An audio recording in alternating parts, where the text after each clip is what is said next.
It started with a very drunken night out at a bar. By this point I had spent a fair amount of time with Alejandra and her friends, but had been unable to seal the deal in terms of cracking open her heart, which sat like a stone buried deep in her chest. Like many other nights we were drinking and smoking, but this night we were also dancing, and it just so happens that I am a very competent dancer, which is an excellent tool for attracting women. Alejandra had been having a good time and giving me a lot of attention, and things had been progressing between us, such that I was pretty sure that this was going to be the night that we ended up hooking up. Alejandra was a playful tease, but never a mean tease, if you get what I mean. So while she might flash her boobs at you in a fit of drunken mania, she wouldn't lead you on intentionally just for the attention. So I felt confident that as long as I didn't make any major missteps, I was finally going to get to crush her curves into me. Make our bodies into one mangled, twisted heap that align everything as the biological engine we were and let the pistons fire. Alejandra and I had discussed our sexual proclivities a few nights before in a big group of her hippie friends where everyone was pretty free about that kind of stuff. She had spoken freely about her kinks, which ranged from fantasies about being gangbanged to being kept tied up as a prisoner and used as a sexual slave. I myself was somewhat of a sexual deviant, so I wasn't going to be judging her for desiring these things, even if they were a bit jarring to hear coming from my precious little heart blossom. But of course I had my own sexual fetishes, which I don't need to list here, many of which lined up with hers, so overall I was excited to hear what a sexual labyrinth Alejandra stood watch over. On this particular night, it seemed that my double-jointed salsa dancing hips had stirred in her the desire to act on one of her many fantasies. The problem was that it wasn't one that I was really into, but I was willing to bite the bullet to try to give her what she wanted. It wouldn't be the first time I'd done such a thing, and I know women had done the same for me in the past. So, with all that in mind, I agreed to have a foursome. 2 men, 2 women. The other participants were one of Alejandra's friends named Celia, and another American guy that Celia had been dancing with at the party and who I knew a little bit named Sean. This would be my first time exploring this particular sexual niche, and there was a reason for that. I just wasn't really into the idea of having an audience, or of being one. There wasn't any judgment tied up in it, I just didn't get off on it, and in fact was made a bit uncomfortable by the idea. I decided the thing to do was just to do my best to block out everything except my half of the foursome. Alejandra made this difficult. She was very much the person driving the whole thing, and so she was calling the shots, and the rest of us were more or less willing to let her do so. Everyone was very drunk and pretty much up for whatever, so we didn't hesitate when Alejandra piled us all in the middle of a single bed, like a collapsed game of Twister, and guided our hands to the bodies of our partners so that everything was all mixed up and intertwined. I've got to say there was no complaint about having my hands on 2 different women at the same time, but I just couldn't get Sean's presence out of my mind. We weren't even completely naked yet, and already I was uncomfortable.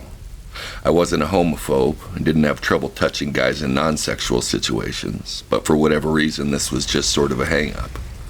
But I went with it, finally got to kiss Alejandra, even if she had another guy's hands on her ass while I was doing it, and for a while this was tolerable, if a little bit awkward for me. Then Alejandra decided that it was time for the next step, and she split us off into couples. Only instead of splitting herself off with me, she went with Sean and paired me up with her friend who I barely knew. I guess this was part of the foursome experience in her mind, the swapping of partners. And since I hadn't complained up to this point, I tried to stay in sexual deviant mode and not let my heart speak up and point out that the girl I love is about to get it on with another guy about 10 feet away from me. The woman who I was supposed to be having relations with was plenty attractive, and since I figured my time with Alejandra would come, I tried to focus on the task at hand. The problem was that this woman that I had been paired up with was a different kind of hippie than Alejandra.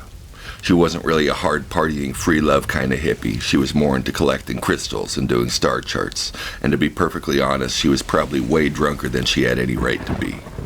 I didn't know any of this at the time. I was too drunk to be tuned into much. She seemed to be a bit baffled by the whole situation like I was, but here we were, and so we bumbled onwards. I tried hard to focus on my business as the object of my heart's desire provided the unrelenting distraction of a dick in her mouth only 10 feet away. Concentrate. Eventually we got to the moment of full penetration. She asked me to go slow, and I obliged. Still, only barely having achieved what could maybe be considered consummation, she burst into tears. I quickly withdrew and tried to comfort her. It didn't help that her English wasn't very good, but it turned out that this girl I was about to have sex with was a virgin, and she didn't know why she was doing this, and she was ashamed, and then the waterworks really opened up. I had a naked Mexican virgin hippie crying in my arms, and was naked myself and trying to be understanding. I tried to tell her everything would be okay, though I was far from convinced myself. 10 feet away, the woman who held my heart stroked another man's balls while sucking on his cock. It was absolutely surreal. I felt like I was looking at the world through a distant lens, like things had tipped sideways, like I was underground. I had a lyric that went, "Digging deep where the prehistoric sleep, seeking sanctuary for the memories we keep. Beaten, barely beating hearts abound. So goes the view from underground." I had so many perfect memories of Alejandra. Every time I'd made her laugh, every time I'd spotted her from a distance and watched her face light up in recognition. Her hips doing that smooth and thick as gravy thing as she walked away. And now on top of all those memories was my princess as not so much a princess. Or at least a princess with a dick in her mouth. I know men can be weird about this shit. They want to get laid like crazy, but they want every woman they meet to be a virginal maiden. Of course, I knew Alejandra had most likely given a blowjob before, but I knew better than to visualize it. And having it there in front of me in living color, goosebumps from the chill night air, fly on my neck, it was just too real. Too much of the world showing its true colors of shit for one night. The sounds were almost worse than the visuals. I'll spare the details because this isn't that kind of story. Eventually, the other half of the foursome finished up with their bout of lust and were forced to deal with us. By this point, I was ready to go home, and so was Alejandra's friend, who was now risking falling asleep in my arms. I didn't want to double-team Alejandra with this other guy, and he was happy to have gotten a no-consequence blowjob, so he was ready to get out of there as well. Alejandra clearly didn't have as much emotion tied up in the interaction as I did, so she easily shifted into concerned friend mode and let the guys beat a hasty retreat. The next time I saw Alejandra, she acted as if nothing had happened. And I guess in her mind, nothing really had.